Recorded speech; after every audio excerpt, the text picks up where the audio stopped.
Welcome, everybody. We are live. My name is Jason Aponte. I am Andrew Pasquini. We're working. That's it. We're working over here. That's it. Let's go Niners. Let's go Niners. Sprint Ride Option Podcast. Bing bong, new episode, Sprint Ride Option Podcast. I am Andrew Pasquini. Jason Aponte to my right, as always. Jason, how you doing today? Let's just get into it. I'm not even going to make jokes to open the show. I just want to see how Jason Aponte is doing on the day after Thanksgiving. You already made the joke, Bing Bong. That's a New York like subway thing. I don't understand that one. I don't understand why people are grifting that and using that. Bing Bong has to do with the sound that the subway doors make before they close on the New York subways. It's a TikTok now, Jason. Goodness gracious. Please help us. Please help everyone. Anyways, how you doing? How's your Thanksgiving? How's your Black Friday? Any good deals? We got a good deal for everybody today. We'll talk about that in a second. The best deal was apparently when you order Domino's, there's like some $5 thing. But hey, that happens every day. So that was the best deal that I got today. Ooh, that $5 for like your choice of a pizza, some breadsticks. Oh, that's a good deal. I use that deal quite a bit personally. Hey. Yeah, man, I really wish I could have started the episode today by talking about Don Burr. Congratulations on the first win. Unfortunately, the Lions are the Lions, and they can't do that. I'm sorry, Don Burr. I tweeted about him. Just saying I hope he had a good Thanksgiving, because that wasn't a fun game, as fun as I expected it to be on when last time we record Monday. God, this has been a long week, Jason. But we're not here to talk about the Lions or the Cowboys, or we can talk about the Saints because the Niners are in a playoff spot if we really want to. But the Niners have some business to deal with on Sunday. And actually, before I get to that, let's talk about the fun deal. What are we doing this episode, Jason? The first 20 minutes or so, it's going to be our normal 49ers preview. We're going to preview the 49ers Vikings, which feels like a playoff game. We'll talk about all that. We're going to close it. We're going to, as the kids would say, watch the tape with Jason Aponte. We're going to go back, and I believe you said the 2019 divisional game against the Vikings. Craig, you want to talk about what you're going to do? Yeah, so basically, we're just going to go back. Since this team is showing you 2019 vibes, I want to show you exactly what worked well in that game, and we're going to break it down and how they can use that now. So that's your Black Friday surprise. And for anybody who's in here right now, please shoot a like on here. Subscribe to the channel if you haven't. This will help us get the algorithm up. But yes, the surprise that we have for your Black Friday episode is that we will be watching the tape, and I will be breaking it down. So that seems like a lot of fun. And it's a very good combo between Jason and I, because he's the guy who knows the tape. I got the basic questions that people would ask, and we'll see how it goes. Not the first time we've done this. If you remember the Jaquaski Tard episode, we went over some tape with him. But every so often, Jason just wants to flex how smart he is with this stuff and show it off live.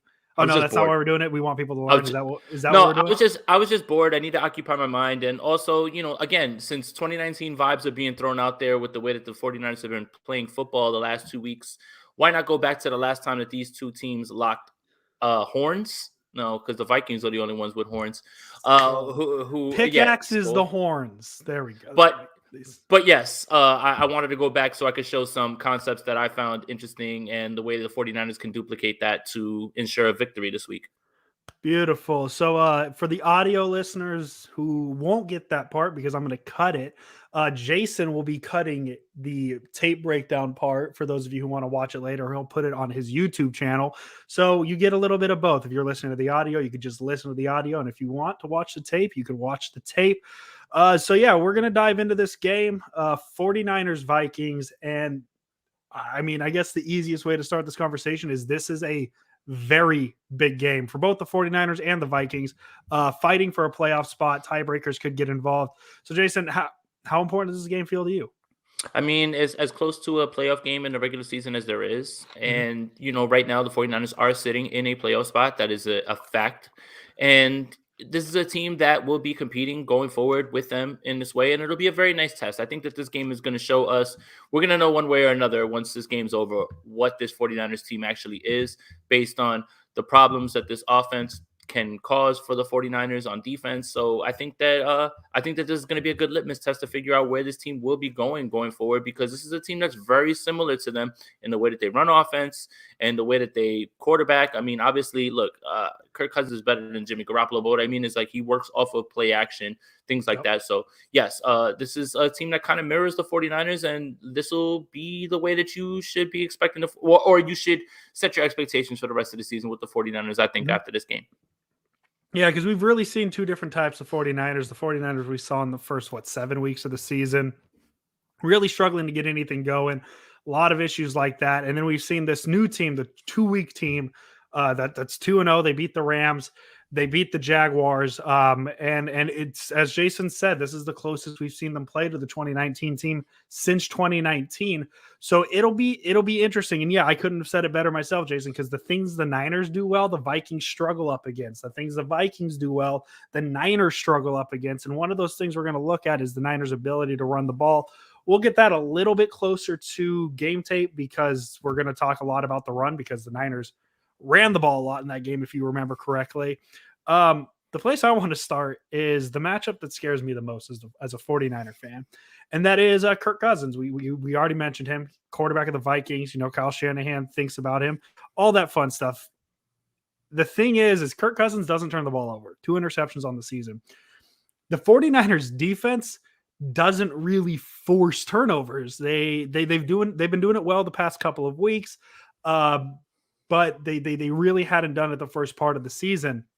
And the big matchup that scares me the most, and we could say this almost every week, is the 49ers cornerbacks, Josh Norman, Emmanuel Moseley, who's been fine, up against Justin Jefferson and Adam Thielen. And that right away feels like a mismatch. So Jason, what do you think the Niners can do to affect Kirk Cousins and not let him cook this defense? Yeah, I think that obviously it's less about the secondary because obviously we're not worried as much about the 49ers secondary as a whole as we are certain matchups. Just matchups scare me. If Justin Jefferson gets a chance to be one-on-one with Josh Norman, that scares me. But the way that you combat all that is to do something that the 49ers have kind of struggled with aside from this Jacksonville game is get to the quarterback and do not allow Kirk Cousins to sit back there and pick you apart. And if the running game gets going for the Vikings, that's when the play action comes into play. And that's where Kirk Cousins is even at his best, as opposed to just straight drop back, which he's been great at this season. Also, don't get that misconstrued. But he is much more effective when the defense is pulled up because Dalvin Cook is running the ball, and now he can take shots down the field. So I don't think that there's a scenario where I would like to see Emmanuel Moseley follow Justin Jefferson, but I don't think that that's possible just because they line him up everywhere.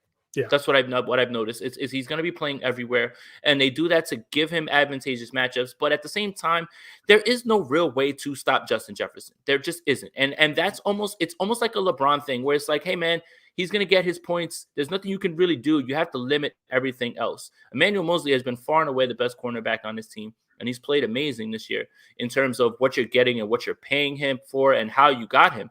But at the same time, if Justin Jefferson's allowed to bake alone with Josh Norman, then you have to send help the other way, and that kind of opens things up for other people. So it's not the secondary that I'm worried about. It's individual matchups more than anything. And I think that's where we'll start right there. Yeah, and that's why when I talk about the Niners secondary, even just to friends, I always got to catch myself, say, hey, the 49ers secondary has struggled.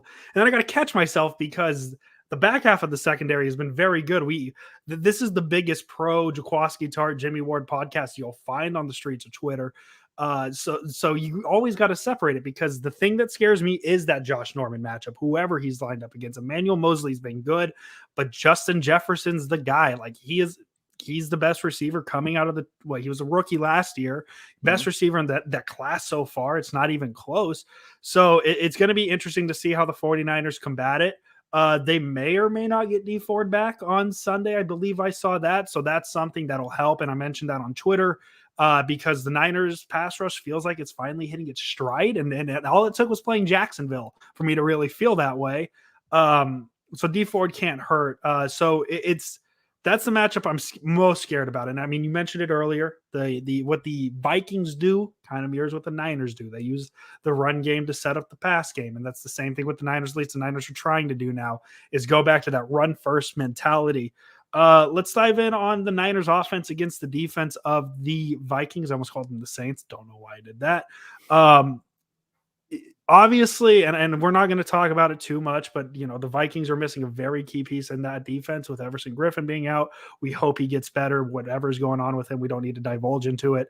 So that's a huge piece that's going to be missing. But the thing to watch is the Vikings are they're a pretty good defense against the pass, or a top 10 team against the pass. They don't allow a lot, whether you just want to look at the numbers or if you want to look at the advanced things like DVOA. One thing though is they're very bad against the run. I believe they're the 27th best team against the run this season. And hey, the Niners, all of a sudden they're running the ball more. And it almost didn't seem to matter how effective it was, because Jacksonville, Jeff Wilson didn't run too well. Trey Sermon didn't run too well, but they kept going to it. So we'll see what happens there, because I think that's the matchup. And I think we could say that with every 49er game at this point is the key matchup is how the run game is going. And John, we appreciate it. We haven't noticed your name. I hope everything's going well with you too. We really appreciate the donation, John. It's good to see your name back, because it's as you said, it's been a minute. So good to see your name back. But yeah, I mean, Jason, I'm going to ask a layup question. How important is it for the 49ers run game to set up the pass? I feel like that's a very obvious question to ask, but it's really big in this game because the Vikings do well against the pass and not against the run. So like, as obvious of a question as it sounds, it's a question that needs to be asked. Yeah, Everson Griffin is going through something right now. He's not going to be playing. Quentin Jefferson is missing. Daniil Hunter is missing. The 49ers have a really big opportunity right here to, impose their will in the way that they've been doing it. And, no disrespect to Barr or Kendricks. Those are pass coverage guys. Those aren't necessarily guys that are going to be there in the run game. So the 49ers have it right there at their fingertips. And in terms of the numbers are a little bit deceiving when it comes to the Vikings in the pass game. Their cornerbacks are ripe for the picking a little bit. Cam Dantzler, McKenzie Alexander, those guys, they can be beat. They can be beat. Obviously, Harrison Smith's a great safety, but the 49ers have worked around that. And I think that when you go back and we're gonna look at the film from 2019, and that's what I'm gonna highlight is how they can run the ball against this team.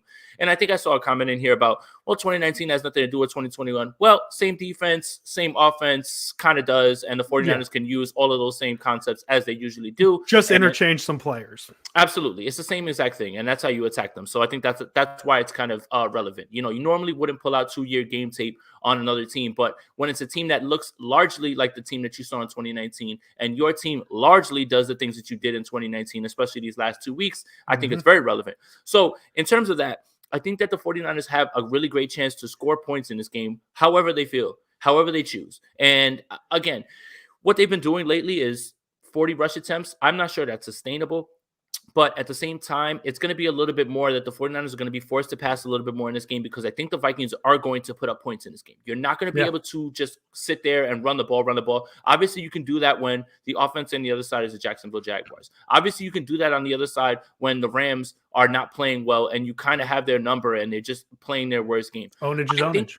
Right. And I think that the Vikings are going to be imposing in that way where they'll put points up, and they'll put points up quickly. They don't need to have long sustaining drives. They have that explosive portion of their game, largely because Kirk Cousins actually goes down the field. Justin Jefferson can create separation. Adam Thielen is more of a red zone possession guy, but he's still very valuable. And then we're talking about Dalvin Cook, who not only excels in the run game and what they want to do, but he also catches screens, and he's a problem. So this team, in terms of weapons, this is what I'm talking about. This is going to be the test for the 49ers. So we're going to find out where they are right now. Again, 2019 doesn't have much to do with 2021 because the Vikings could very well come out and win this game. Yeah. But the 49ers can do the things that they did in 2019 in many areas to put themselves in a good spot to win this game. So in terms of what scares me, it's just individual matchups. But I just think that this game is not going to go the way that it has been going the last 2 weeks in terms of being able to run the ball 40 times. I just don't think it is.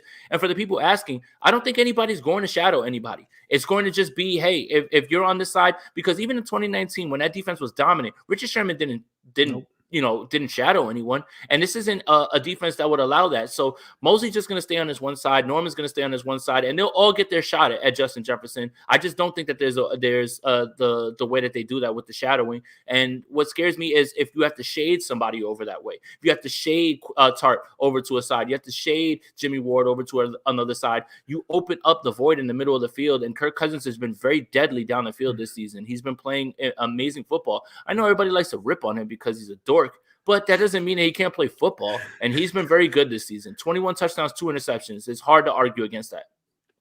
Yeah, I'm definitely one of the Kirk Cousins is a dork, so I definitely disrespect him a little more in terms of his ability. But he's a very good quarterback, and he's one of those guys that I get. I'm assuming for the Shanahan reason, he's so closely compared to Jimmy Garoppolo, and he's the guy that they like to compare to the most. But he's been a better quarterback for a few years now than Garoppolo. So we'll see what the Vikings can do. Their offense is very, very powerful. They can get it going. It's going to be curious because I think it really comes down to think this is going to be another creative get the ball in the hands of Deebo Samuel and let him go game. I definitely agree with you, Jason, that the 40 run thing isn't sustainable, especially if it isn't, like if it's like last week. Because like as I said, other than Deebo Samuel, what running back played well? None of them really, at least numbers wise. And you can't do that against a team like the Minnesota Vikings because there is a just being honest, there's a very big skill gap between the San Francisco 49ers and the Jacksonville Jaguars. So while yes, they didn't get the run game going, they still had that ability to make the pass game work off of it. You're not going to be able to do that against Minnesota. The only way they're going to run the ball 40 times is if they're doing it at 4 or 5 yards a clip and not relying on Deebo Samuel. I really feel like the reason Deebo got as many touches out of the backfield as he did last week is because Jeff Wilson and Trey Sermon weren't really getting too much going on the ground. So we'll see if because it's not sustainable. You're absolutely correct, but if it's working, I could see it being a 40 carry game, if that makes sense, and limiting Garoppolo as he's been doing. And as I said, it's been a big reason why Garoppolo has been so good the past 4 weeks is because they're minimizing him. And so they're maximizing what he's been doing. So I'm curious to see what Shanahan has up his sleeve for the Vikings. Yeah, and this could totally be a pivot game where the Mhm. Vikings come out immediately and try to stack the box and stop the run, and Shanahan pivots to passing concepts and a lot of passing game.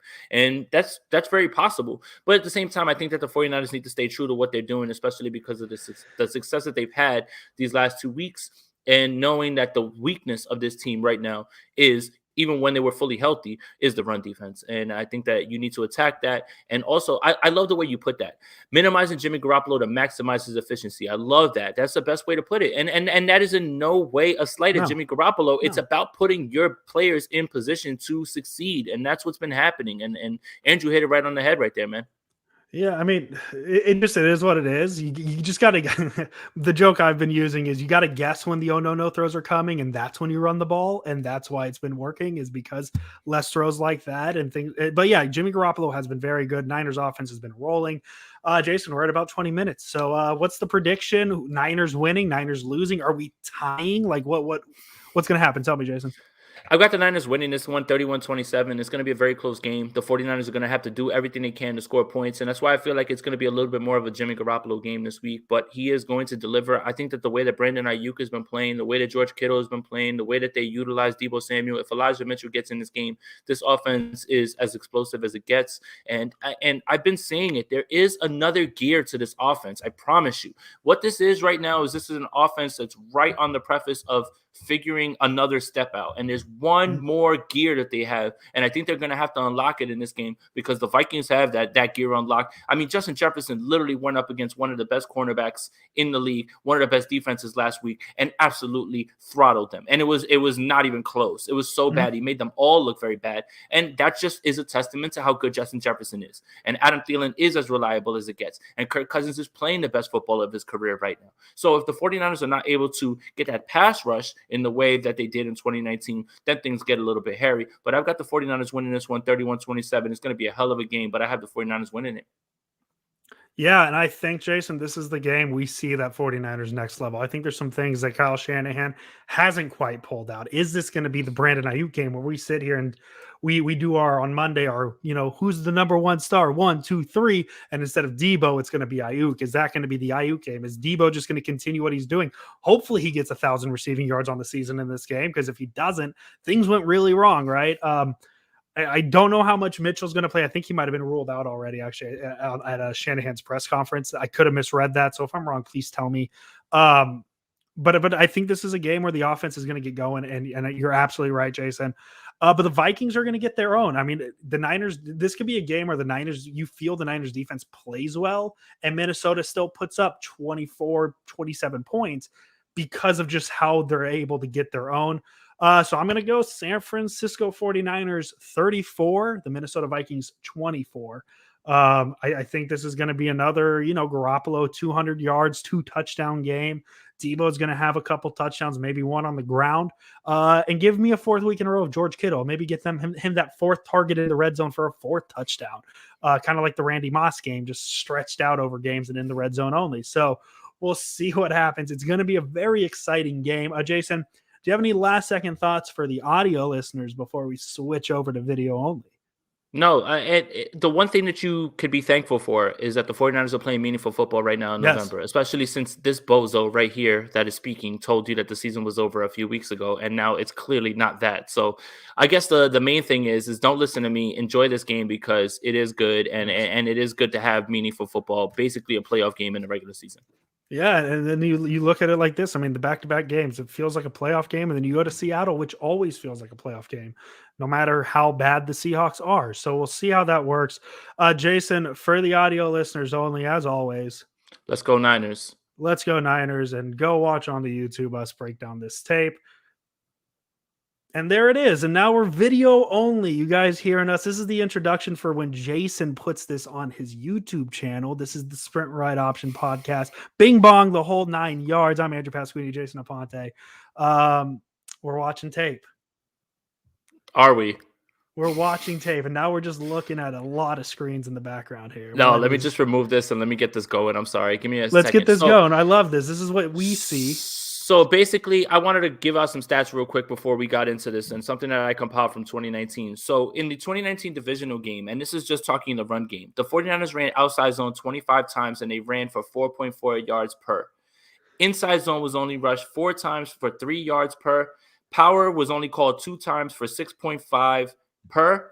Counter 5 times 4.6 per. Duo 2 times 1.0, and I'll talk about duo and I'll talk about trap, which was also 4 times for 5 yards per.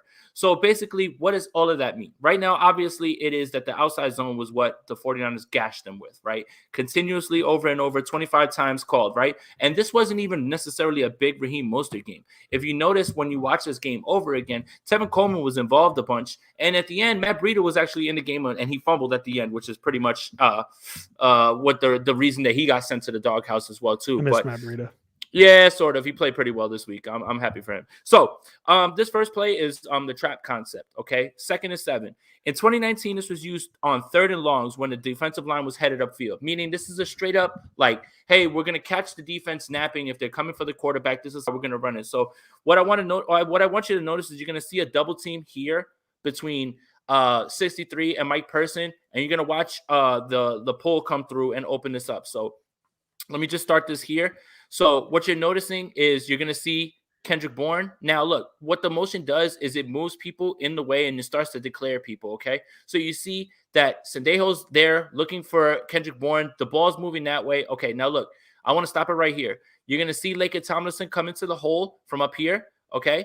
And you're looking at George Kittle get to the second level and knocking back Sendejo, right? At least out the way. Now, here's the thing. Kittle's on his way to get Eric Kendricks, but here's why the hole is open, is because Laken Tomlinson comes and he closes that off right there, and now Raheem Mostert obviously has the speed to get through there, and boom. He gets barely touched, but that's another big gain right there. So Bourne's motion will cause enough confusion here to actually get the play open for them as well, too. This is something that the 49ers run constantly. So when people ask me, well, what does 2019 have to do with 2021? This is just a staple of what the 49ers do.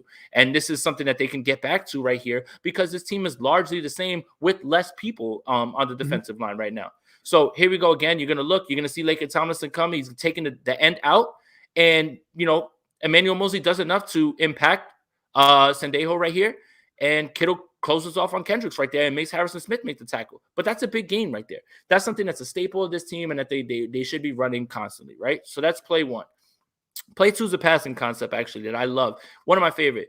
It's 2-man stick concept. So the progressions are actually going to be here, which is use check is going to come down here. But what's going to happen is right here is Emmanuel Sanders. He's going to run the flat. That's the first progression. The second progression is the 2-man stick that's going to be run here, which is Debo Samuel and Kendrick Bourne. Kendrick Bourne is going to run a deep crosser over into this side, and Debo Samuel is going to run a slant right here into the middle of the field. Okay, so what I want you to watch is, again, the motion makes them declare what they're running. They're running a single high up here, but it's going to actually turn into a two high because Smith is going to fall right back into it. So here we go. You see use check moving. Now look, again, Debo actually, I'm sorry. So Debo's actually going to run this flat right here. Or, yep, no, I'm sorry. Let me pull it back. Debo's actually running the crosser in, and Kendrick Bourne's going to run this way. Emmanuel Sanders running the flat. So the progression goes Emmanuel Sanders, Debo, and then Kendrick Bourne. But this concept is designed for Jimmy Garoppolo to cut off half of the field. And what I mean by that is he picks a side that he has to look at, and he can only go through those progressions. So in terms of 5 progressions, there aren't. There's either 3 or there's 2, and that depends pre-snap what Jimmy Garoppolo wants to do here. So Jimmy Garoppolo is already predetermined. I see the matchup up here. I like what I've got up here. I'm going to send use check in motion here just to declare everything and move. It basically, what that does is it moves Kendricks out of the middle of the field. We know that dreaded underneath linebacker, right? So here you go. You're going to see Kendrick Bourne run a deep crosser. Everybody's man up pretty much with two safeties, not single high. Now, here's your first progression. Obviously, he never looked that way because that's not what he wanted. But what I want you to notice is Jimmy Garoppolo takes a step up here, and this doesn't look pretty, right? No. Ball goes up, and Kendrick Bourne makes a great play on it, honestly. So, again, not the prettiest way of doing it, but I just wanted to highlight what the concept does and how it makes it, and how it puts pressure, and it makes people widen on the defensive side, so they can, like, check this out. What are you laughing at? Jordan, what the hell is Kyle running over there, man? Yeah, what the hell? Look at his throw too. Look at this thing in the air. You know, I remember this play. I mean, Kendrick got to it though. Like, I mean, what can you say right there at that point? I miss Kendrick right? Bourne. And Riddy, thank you for the donation. We appreciate it. And Jason, you mentioned real quick too, just importance of you saying Harrison Smith drops back for 2 safeties. The Vikings still run 2 safety a ton. So this is important also, not just from the Niners aspect, but a lot of what we're seeing from Minnesota here is what they still run. Just, picture the current players in it. It's what it is. That's why I felt that the parallels between what happened in 2019 actually have something to do with 2021, because there is no major shift in ideology and the way that they play. So that's why I thought it was cool to bring this back up. Okay, so this is one of my favorite passing concepts, which is actually the dragon concept. What basically it is a quick game, double slant up at the top. That's great for beating single high, which is what you're seeing up here. And it's a staple that's used across the league. This isn't just a Shanahan thing. This is something that everybody uses at this point.